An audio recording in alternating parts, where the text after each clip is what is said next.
One man survived being at ground zero of both atomic bombs dropped on Japan, making him either the unluckiest or luckiest person in history. But first, please subscribe. Now, let's discover Tsutomu Yamaguchi's impossible double survival story. On August 6, 1945, Tsutomu Yamaguchi was on a 3-month business trip in Hiroshima working as an engineer for Mitsubishi Heavy Industries. He was preparing to return home to Nagasaki.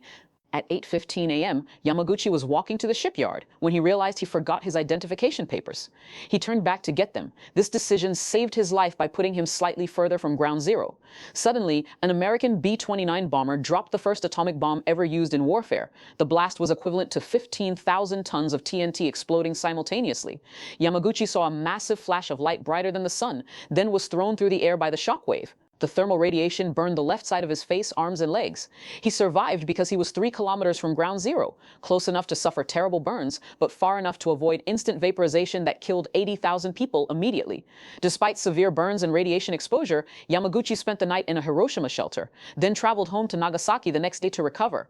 On August 9th, just 3 days after surviving the first bomb, Yamaguchi was in his office in Nagasaki telling his supervisor about the Hiroshima bombing. His supervisor didn't believe him, saying one bomb couldn't destroy an entire city. At that exact moment, at 11:02 a.m., the second atomic bomb exploded over Nagasaki. The flash was identical, blinding white light followed by a massive shockwave. Yamaguchi dove under a desk as the building collapsed around him. He survived again, this time with additional radiation exposure. The odds of being in both cities during both atomic bombings are essentially zero. Yamaguchi is the only person officially recognized by Japan as surviving both nuclear attacks. Both bombs used different technology. Hiroshima used uranium, Nagasaki used plutonium. Yamaguchi experienced both types of nuclear weapons and lived to describe the differences.